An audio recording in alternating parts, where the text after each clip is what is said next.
अमेरिकी राष्ट्रपति Donald Trump पहली बार मीडिया के सामने आए और कहा कि ईरान पर अभी और बड़े हमले होंगे। अमेरिका रुकने वाला नहीं है। ईरान के खिलाफ 4 से 5 हफ्ते तक मिलिट्री एक्शन जारी रहेगा और जरूरत पड़ी तो अमेरिका ईरान में जमीनी सेना भी उतारेगा। ट्रंप ने ईरान को दुनिया में आतंकवाद का प्रायोजक बताया।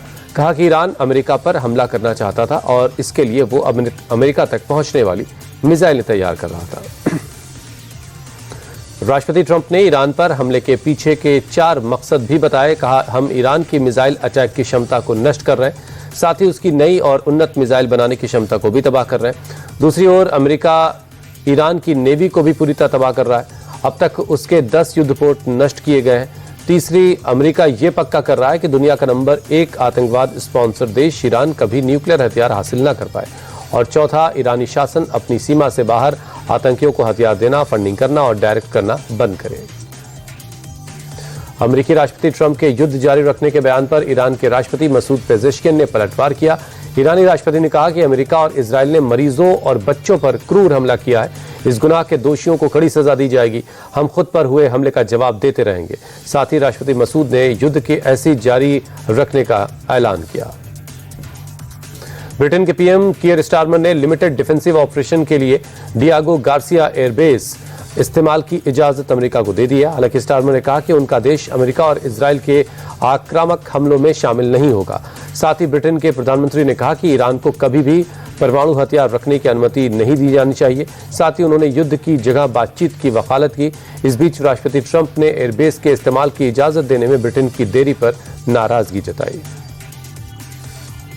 अमेरिकी रक्षा मंत्री पीट हेगसेथ ने कहा कि ईरान युद्ध अंतहीन नहीं है।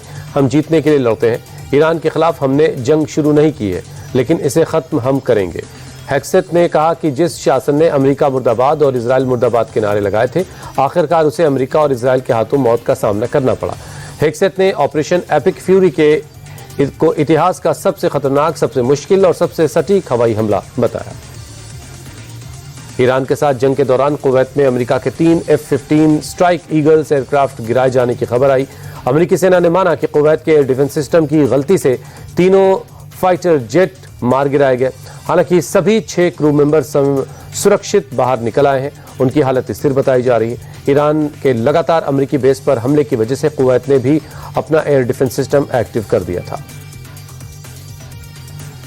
अमेरिकी रक्षा मंत्रालय ने ईरानी युद्धपोत को उड़ाने का एक वीडियो जारी किया है और दावा किया कि ओमान की खाड़ी में सभी ईरानी जहाजों को नष्ट कर दिया गया है।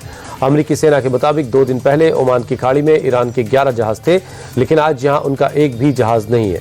दशकों से ईरान ओमान की खाड़ी में अंतर्राष्ट्रीय जहाजों को परेशान करता रहा और उन पर हमले करता रहा, लेकिन अब वो दिन बीत चुके। यूएस सेंट्रल कमांड ने अपने घातक बॉम्बर B-1 बमवर्षक विमान का एक वीडियो शेयर किया और लिखा कि कल रात अमेरिकी B-1 बमवर्षक विमानों ने ईरान की मिसाइल क्षमताओं को कमजोर करने के लिए ईरान के अंदरूनी इलाकों पर हमला किया। इस हमले को लेकर ट्रंप ने भी जानकारी दी थी। अब यूएस सेंट्रल कमांड की तरफ से तस्वीरें जारी हुई हैं। ईरान को एक बार फिर धमकी दी गई कि और कहा गया कि उनकी मिसाइलों को नष्ट कर देंगे और उनके मिसाइल उद्योग को पूरी तरह से ध्वस्त कर देंगे। इजरायली पीएम नेतन्याहू के दफ्तर को उड़ाने के दावे को इजरायल ने खारिज कर दिया। पूरी तरह से सुरक्षित नेतन्याहू ने बैत शेमेश में ईरान के हमले में तबाह हुई जगह का दौरा किया। नेतन्याहू ने ईरान को परमाणु शक्ति संपन्न और मानवता के लिए खतरा बताया। उन्होंने कहा कि इस जगह पर तेहरान ने बेगुनाह नागरिकों पर बमबारी की। आप फर्क देख सकते हैं, तेहरान के तानाशाह नागरिकों को निशाना बनाते हैं, जबकि हम नागरिकों को बचाने के लिए तेहरान के तानाशाहों को निशाना बनाते हैं। इजराइल के रिहायशी इलाकों में हिजबुल्लाह के अटैक से बौखलाए इजराइल ने लेबनान पर जबरदस्त हमला किया। अब तक आईडीएफ के हमलों में लेबनान में 52 लोगों की जान गई है, 154 लोग जख्मी हैं, जबकि 29,000 लोगों को विस्थापित होना पड़ा। इस हमले को लेकर इजराइल ने एक बार फिर साफ किया कि लेबनान पर आईडीएफ का हमला जारी रहेगा। लेबनान में हिजबुल्लाह के 70 ठिकानों पर पहले ही हमला किया जा चुका है। अब बाकी के सेंटर्स निशाने पर हैं। एक वीडियो में आईडीएफ के अटैक के बाद एक बिल्डिंग धराशायी होते दिखाई दे रही है। मिसाइल गिरते ही बिल्डिंग धड़ाम हो गई। ईरान पर हुए हमले ने खामनेई के खानदान को गहरे जख्म दिए हैं। पूर्व सुप्रीम लीडर के कंपाउंड में हुए हमले ने खामनेई पहले ही जान गंवा चुके हैं। उनके बेटे, बहू और एक ग्रैंड चाइल्ड, उनकी पोती भी इसमें उनकी भी जान गई। अब खबर यह आ रही है कि इस हमले में घायल हुई खामनेई की पत्नी भी नहीं रही। अस्पताल में भर्ती खामनेई की पत्नी ने भी दम तोड़ दिया। ईरानी मीडिया के हवाले से ये खबर आई है। जंग से जूझ रहे ईरान को नया रक्षा मंत्री मिल गया है। माजिद एब्नेल रजा को एक्टिंग डिफेंस मिनिस्टर बनाया गया है। आपको बता दें कि इजरायली हमले में पूर्व रक्षा मंत्री अमीर नासिरजादे की मौत हो गई थी। इस बीच प्रेसिडेंट मसूद ने अंतिम रक्षा मंत्री को नियुक्त कर दिया है। ईरान फिलहाल 15 देशों से युद्ध लड़ रहा है। उसके 500 से ज्यादा लोग अब तक मारे जा चुके हैं। मिडिल ईस्ट में जारी जंग के बीच एक खूबसूरत तस्वीर सामने आई। ईरान के भारी मिसाइल अटैक के बावजूद यूएई के राष्ट्रपति शेख मोहम्मद बिन जायद अल नहयान बाहर निकले और दुबई के मॉल पहुंचे। मॉल में घूमते हुए राष्ट्रपति ने एक बच्ची को पास बुलाकर उसे प्यार किया, दुलार किया और काफी देर तक उससे बातें भी की। मिडिल ईस्ट की जंग में रूस की डिप्लोमेटिक एंट्री हो गई है। राष्ट्रपति पुतिन ने यूएई के राष्ट्रपति को फोन किया और जंग से हुए नुकसान पर बात की। पुतिन और मोहम्मद बिन जायद के बीच बातचीत हुई। ईरानी हमले को लेकर विस्तार से कई मुद्दों पर चर्चा हुई। मिडिल ईस्ट के महायुद्ध के बीच फ्रांस ने बड़ा ऐलान कर दिया है। एक दशक में पहली बार फ्रांस बड़ा कदम उठाने जा रहा है। फ्रांस के राष्ट्रपति ने ऐलान किया कि हम अपने न्यूक्लियर हथियारों की संख्या बढ़ाने जा रहे हैं। आपको बता दें कि फ्रांस ने पिछले एक दशक से अपने न्यूक्लियर वॉरहेड्स की संख्या में इजाफा नहीं किया है। मिडिल ईस्ट के हालातों पर भारत की बारीकी से नजर है। प्रधानमंत्री मोदी ने दुनिया के 2 बड़े नेताओं से फोन पर बात की है। बहरीन के किंग अल खलीफा से बात हुई और सऊदी के क्राउन प्रिंस ने भी मोदी को फोन मिलाया। दोनों देशों पर ईरानी हमले की मोदी ने निंदा की। बीती रात अबू धाबी से पहली फ्लाइट बेंगलुरु हवाई अड्डे पर उतरी। इस दौरान लोग काफी खुश दिखाई दिए। एक यात्री ने बताया कि जब वो लोग अबू धाबी एयरपोर्ट पर फंसे थे तब एतिहाद एयरवेज ने उनकी बहुत अच्छी देखभाल की। जिन यात्रियों की फ्लाइट रद्द हो गई थी उनके लिए होटल बुक किए गए।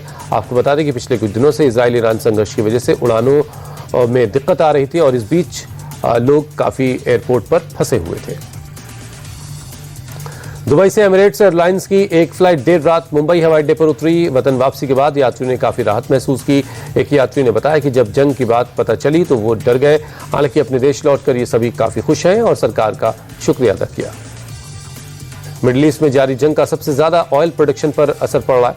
इसे लेकर भारत ने भी तैयारी शुरू कर दी है। पेट्रोलियम मिनिस्ट्री की हाई लेवल मीटिंग हुई। इसमें तेल और गैस के स्टॉक की उपलब्धता को रिव्यू किया गया। मंत्री हरदीप सिंह पुरी ने वैश्विक बाजारों में मची उथल पुथल को गंभीर बताया है। ऑपरेशन सिंदूर में शानदार परफॉर्मेंस के बाद सेना ने S-400 एयर डिफेंस सिस्टम की यूनिट बढ़ाने का फैसला लिया है। रूस से 5 और S-400 Sudarshan air defence system खरीदे जाएंगे। इसको लेकर डील अंतिम चरण में है। 3 यूनिट्स पहले से तैयार हैं और ऑपरेशनल हैं। 2 सिस्टम पर काम चल रहा है। ऑपरेशन सिंदूर के दौरान भारत के सुदर्शन चक्र ने पाकिस्तान को घुटनों पर ला दिया था। भारतीय सेना की माने तो हथियारों के जखीरे में इजाफा किया जाएगा। भारत और कनाडा के रिश्तों में पार्टनरशिप का नया अध्याय जुड़ गया। पीएम मोदी और मार्क कार्नी के बीच 24 समझौतों पर दस्तखत हुए। इसमें AI, शिक्षा, टेक्नोलॉजी समेत कई क्षेत्रों में आपसी रिश्तों को बढ़ाने पर सहमति बनी। कनाडा की यूनिवर्सिटी में भारतीय छात्रों के लिए प्रोग्राम लॉन्च किए जाएंगे। बिजनेस सेक्टर में इन्वेस्टमेंट की तैयारी है। दिल्ली ट्राइब फेस्ट में कनाडा भागीदार बनेगा। पीएम मोदी और मार्क कार्नी ने CEO फोरम में इसका ऐलान किया। 16 मार्च को होने वाले राज्यसभा चुनाव के लिए महाराष्ट्र से महाविकास अघाड़ी ने कैंडिडेट का नाम फाइनल कर दिया। शरद पवार को कांग्रेस और उद्धव गुट ने उम्मीदवार बनाया है। महाराष्ट्र की 7 राज्यसभा सीटों में महाविकास अघाड़ी के पास जीतने लायक बस एक ही सीट है। इसके लिए सबसे पहले आदित्य ठाकरे ने दावेदारी की थी। हालांकि लंबी बहस के बाद सभी गुट शरद पवार को राज्यसभा भेजने के लिए तैयार हो गए। 5 मार्च को नॉमिनेशन फाइल किया जाएगा। बंगाल की चुनावी लड़ाई दिलचस्प होती जा रही है। सीएम ममता बनर्जी ने एक बार फिर से इलेक्शन कमीशन और बीजेपी के खिलाफ मोर्चा खोल दिया है। ममता बनर्जी ने कहा कि हमारे देश का संविधान गंभीर खतरे में है क्योंकि बीजेपी और चुनाव आयोग ने लोगों से वोटिंग का अधिकार छीनने की कसम खाई है। चुनाव आयोग जानबूझ करके वैध मतदाताओं का नाम काट रहा है। ममता बनर्जी ने इसे संवैधानिक हक पर खुला हमला बताया। हमेशा से ही ममता बनर्जी के बड़े सख्त तेवर मीडिया के सामने आए हैं, मगर अब चुनाव से पहले दीदी डांस कर रही हैं। कोलकाता में एक होली प्रोग्राम में ममता ने ये डांस प्रोग्राम में हिस्सा लिया। दीदी ने महिलाओं के साथ डांस किया। ममता बनर्जी कलाकारों के साथ झूमती हुई नजर आई। ममता ने गरबा में जमकर रंग जमाया। ममता बनर्जी ने छोटे बच्चों के साथ भी खूब डांस किया। गुरुग्राम में बीती रात एक कार सवार ने कई लोगों को टक्कर मार दी, जिससे कुछ लोग गंभीर रूप से घायल हो गए। हादसे के बाद पूरे इलाके में अफरा तफरी मच गई। बताया जा रहा है कि कार सवार नशे में था। लोगों ने काफी मशक्कत के बाद आरोपी को पकड़कर पुलिस के हवाले कर दिया। मौके पर पहुंची पुलिस ने घायलों को अस्पताल पहुंचाया। फिलहाल मामले की जांच कर रही है। उत्तर प्रदेश के गाजियाबाद में मेयर के आक्रामक तेवर ने सोशल मीडिया पर सुर्खियां बटोरी। फ्लाईओवर के नीचे एक मजार के पास एक महिला ने अवैध निर्माण कर लिया था। मजार के पास इस महिला ने प्रसाद और चादर की दुकान लगाकर अतिक्रमण कर लिया। इस पर स्थानीय मेयर ने जमकर भड़ास निकाली। मेयर ने महिला और उसके बेटे को 1 हफ्ते के अंदर जगह खाली करने के लिए कहा है। बेंगलुरु के सूर्यानगर से एक दिल दहला देने वाली खबर आई। आपसी झगड़े के बाद एक पति ने अपनी पत्नी की हत्या कर खुदकुशी कर ली। ओडिशा के रहने वाले दीपंथा सबारा ने पत्नी मंजुला की जान लेने के बाद खुद फांसी लगा ली।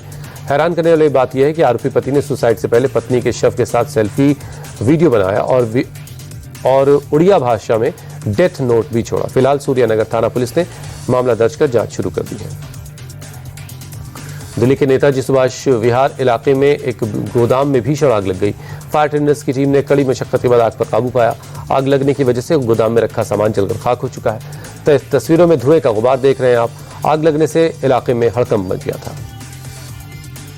जम्मू कश्मीर के अनंतनाग में उस वक्त कोहराम मच गया जब बाटांगू इलाके में एक रिहायशी मकान में भीषण आग लग गई।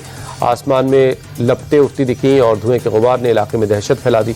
स्थानीय लोग और प्रशासन मौके पर पहुंचा और राहत के काम में लगा। हालांकि आग लगने की वजह की अब तक जानकारी नहीं है। मध्य प्रदेश के छिंदवाड़ा में सड़क हादसे में से हाहाकार मचा। सिवनी रोड पर एक सीएनजी कार की बोलेरो से टक्कर के बाद भीषण आग लग गई। इस हादसे में कार सवार पिता पुत्र की जिंदा जलने की वजह से मौत हो गई। मृतकों की पहचान रिटायर्ड कर्मचारी अमृत सिंह और उनके बेटे अरुण के तौर पर हुई है। बताया जा रहा है कि गाड़ी चलाते वक्त नींद आने की वजह से हादसा हुआ और सीएनजी किट की वजह से कार जो है वो आग का गोला बन गई। कुंडीपुरा पुलिस ने मामला दर्ज कर जांच शुरू कर दी है। एमपी के रतलाम में एक सीएनजी ऑटो में अचानक भीषण आग लग गई। देखते देखते आग ने भयानक रूप ले लिया और पूरी गाड़ी जलकर खाक हो गई। राहत की बात यह रही कि चालक और उसके साथी ने वक्त रहते अपनी गाड़ी से निकलकर अपनी जान बचाई। यह ऑटो इंदौर से सरकारी स्कूल के लिए म्यूजिक सिस्टम लेकर सैलाना जा रहा था। फायर ब्रिगेड ने मौके पर पहुंचकर आग पर काबू पाया, लेकिन तब तक सारा सामान जलकर खाक हो चुका था। झारखंड के खूंटी से बेहद अनोखा मामला सामने आया। ग्रामीण इलाके में एक जंगली हाथी अचानक कुएं में गिर गया। पुराने कुएं की गहराई थोड़ी कम है, लेकिन हाथी के गिरने से आसपास के इलाके में अफरा तफरी मच गई। आनंद फानन में वन विभाग को खबर दी गई। जेसीबी की मदद से हाथी को रेस्क्यू किया गया, जिसके बाद हाथी कुएं से बाहर निकल सका। महाराष्ट्र के पालघर में केमिकल प्लांट से ओलियम गैस लीक होने से हड़कंप मच गया। गैस रिसाव की वजह से पूरे इलाके में सफेद धुएं का गुबार छा गया। घटना की जानकारी मिलते ही पालघर पुलिस और एनडीआरएफ की टीम मौके पर पहुंची और हादसे में 3 प्रभावित लोगों को अस्पताल में भर्ती करवाया गया। प्रशासन ने एहतियात बरतते हुए करीब 2600 लोगों को सुरक्षित जगहों पर शिफ्ट कर दिया है। राजस्थान के प्रसिद्ध कृष्ण धाम से सांवलिया सेठ मंदिर का भंडार 1.5 महीने बाद खुला और पहले ही दिन नोटों की बारिश हो गई। पहले चरण की गिनती में कुल 10 करोड़ 65 लाख रुपए नकद दान राशि मिली। इस मौके पर मंदिर मंडल के अध्यक्ष और प्रशासनिक अधिकारी भी मौजूद रहे। मंदिर प्रशासन के मुताबिक दूसरे दौर की गिनती अब 5 मार्च को होगी। पिछले बार भंडार से रिकॉर्ड 35 करोड़ रुपए मिले थे। होली के त्योहार को देखते हुए प्रयागराज में पुलिस अलर्ट मोड में है। शांति और कानून व्यवस्था बनाए रखने के लिए शहर में सुरक्षा कर्मियों ने बीती रात फ्लैग मार्च किया। ड्रोन की मदद से निगरानी की जा रही, साथ ही सोशल मीडिया पर भी नजर रखी जा रही। पुलिस का कहना है कि अगर कोई शांति व्यवस्था में खलल डालेगा तो उसके खिलाफ कार्रवाई की जाएगी। लखनऊ में भी होली से पहले पुलिस मुस्तैद है। चारबाग रेलवे स्टेशन पर पुलिस बल की तैनाती देखी गई। सुरक्षा को देखते हुए खास चेकिंग अभियान चलाया जा रहा, साथ ही सीसीटीवी कैमरे से भी नजर रखी जा रही। स्टेशन पर यात्रियों को किसी तरह की कोई परेशानी न हो, इसका भी ख्याल रखा जा रहा है। देश भर में होली की खुमारी छाई हुई है। उत्तर प्रदेश के संभल में भी होली को लेकर प्रशासन मुस्तैद है। धार्मिक माहौल ना खराब हो, इसके लिए भी तैयारी की गई है। संभल की जामा मस्जिद को तिरपाल की मदद से कवर कर दिया गया है ताकि होली के रंग से मस्जिद को कोई नुकसान ना हो। प्रशासन पूरे इलाके में शांति को लेकर फ्लैग मार्च भी कर रहा है। पूरे देश में होली का खुमार छाया है। कल होलिका दहन का पूर्व पूरे हर्षोल्लास के साथ मनाया गया। इस दौरान अलग अलग शहरों से होलिका दहन की तस्वीरें आई। कहीं लोग झूमते गाते नजर आए तो कहीं ढोल मजीरे की थाप पर लोग डांस करते दिखे। खास बात यह है कि इस बीच लोगों ने सुख समृद्धि की कामना की।